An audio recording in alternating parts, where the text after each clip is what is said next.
નમસ્કાર, જય માતાજી.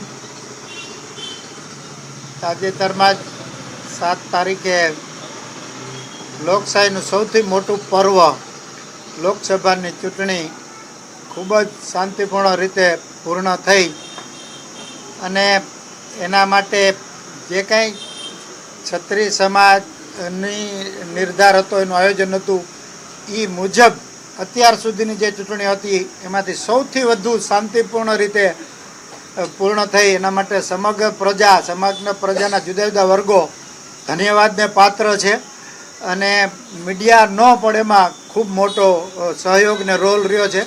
એટલે આપ બધાનો પણ ખૂબ ખૂબ આભાર.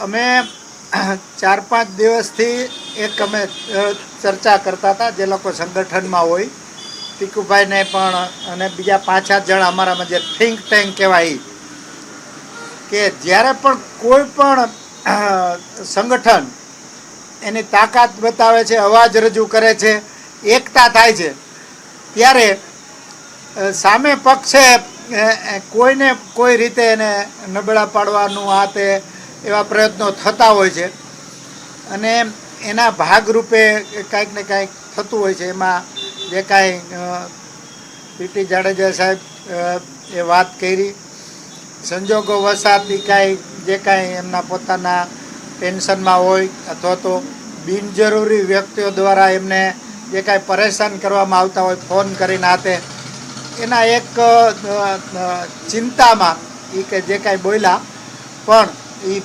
પ્રશ્ન આંતરિક પ્રશ્ન સંસ્થાનો હતો અને આંતરિક પ્રશ્ન 2 દિવસ પહેલાં જ પૂર્ણ થઈ ગયો છે. એમની યારે વાતચીત પણ થઈ ગઈ, એટલે હવે કોઈ પ્રશ્ન રહેતો નથી.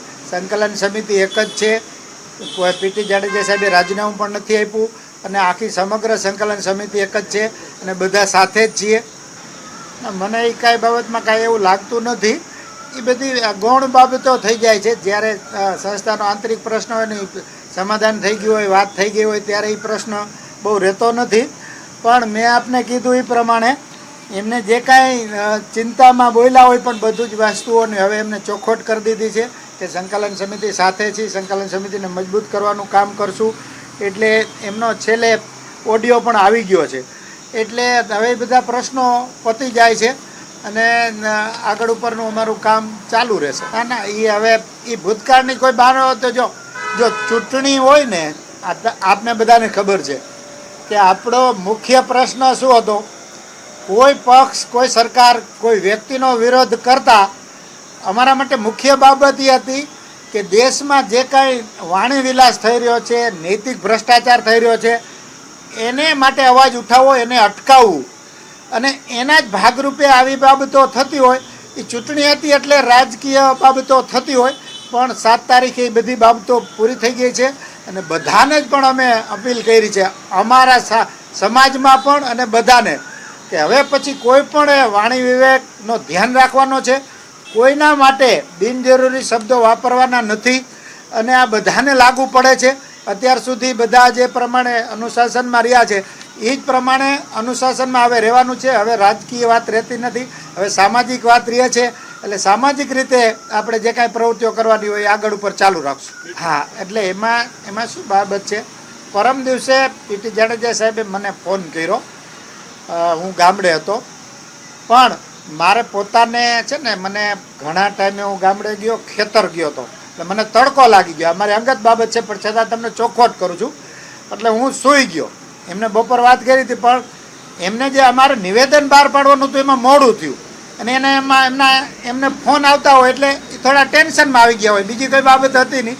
એટલે અમે કાલે એનું નિવેદને બહાર પાડી દીધું.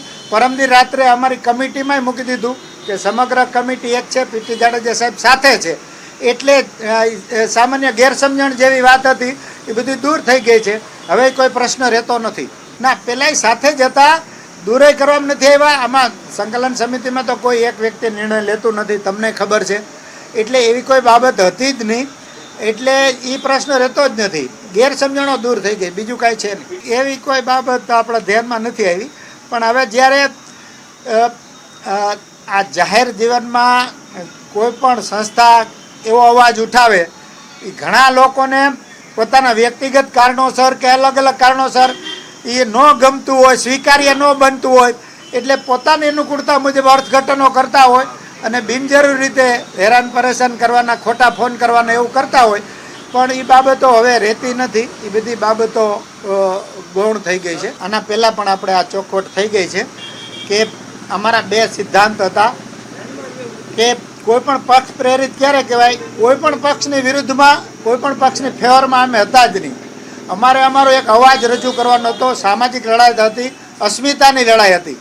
એટલે વિરોધ પક્ષ કે કોંગ્રેસ પક્ષના પ્લેટફોર્મ ઉપર જઈને અમે ક્યારેય ભાષણ આપ્યું નથી. અમારા પ્લેટફોર્મ ઉપર આવીને એ નેતાઓને, ઉમેદવારને બોલાવ્યા નથી. એટલે એ પ્રશ્ન રહેતો નથી ઓટોમેટિક. એ તો રાજકારણનો એક ભાગ હતો. અમે તો સામાજિક સંગઠન છે, એટલે દરેક પ્રશ્નનો રાજકીય રીતે કદાચ જવાબ પૂરતો ન હોઈ શકે, પણ આટલી બાબત છે નહીં. આ છે ને આંદોલન નહીં, સામાજિક લડત. સામાજિક લડત એક યા બીજા સ્વરૂપમાં જે કાંઈ આપણે જાહેર હેતુ માટે આપને હું ધ્યાન દોરું, વિનંતી કરું કે ગોપાલભાઈ ઇટાલિયનનો વિડીયો આપ બધાએ જોયો હશે. ગોપાલભાઈ ઇટાલિયનનો વિડીયો આપે જોયો છે ને?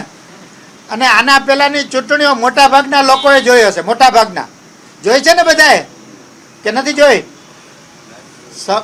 સૌથી સારી ચૂંટણી, સૌથી શાંતિપૂર્ણ ચૂંટણી આ વખતે પૂરી થઈ છે ગુજરાતમાં. એટલે એક વસ્તુ તો આપણે સ્વીકારવી પડે કે આપણે જે કાંઈ કર્યું એ દેશહિતમાં, પ્રજાહિતમાં કર્યું છે અને એ બધા માટે સારી નિશાની છે અને એના જ માટે આપણે કામ કરવાના છીએ. એ મુદ્દાને આપણે પ્રાધાન્ય આપીએ. બાકી નાના નાના મુદ્દાઓ ગૌણ છે. કોઈ વ્યક્તિગત હેતુ માટે કાંઈ પણ કરતા હોય. આ જુઓ, આપને કહી દઉં, આપની બધાની ચિંતા, અમારી પોતાની ચિંતા આજ પેલા અઠવાડિયાથી આજ છે કે હવે કઈ રીતે આપણે સાથે રાખવા, શું શું પ્રવૃત્તિઓ કરવી. અત્યાર સુધી જે સારા પરિબળો, સારા વ્યક્તિઓ, પ્રજા હિતેચ્છુ લોકોએ અમને સાથ સહકાર આપ્યો છે, માતાજીએ અમને બળ આપ્યું છે, એ જ બળથી અમે અમારો હેતુને ધ્યાનમાં રાખીને કરી શકશું તો કાંઈક ને કાંઈક સારું થશે. કોઈ વ્યક્તિગત લાભ માટે નહીં, કોઈને હાનિ પહોંચાડવા માટે નહીં, કોઈને નુકસાન પહોંચાડવા માટે નહીં, પણ દેશ માટે, સમાજ માટે સારી વસ્તુ કરવાનો હેતુ છે. એ હેતુ માટે આપણે જાળવી શકીએ. આપ બધાની પણ એમાં શુભેચ્છા અમને મળે, સહકાર મળે. કમ્પ્લીટલી ખોટી વાત છે. કોઈનું પણ નામ લેવાય નહીં. કમ્પ્લીટલી ખોટી વાત છે અને એવું કાંઈ છે નહીં. અને એ પણ એમને પણ એ વાત સમજાઈ ગઈ છે. પછી તમારી પાસે ચોખવટ પણ કરશે. આજે પણ આઉટ ઓફ સ્ટેશન છે, નહીંતર આવવાના પણ હતા, પણ આજે આઉટ ઓફ સ્ટેશન છે અને કમ્પ્લીટલી ખોટી વાત છે. એ એમને પણ અહેસાસ થઈ ગયો છે. એવું કાંઈ છે નહીં.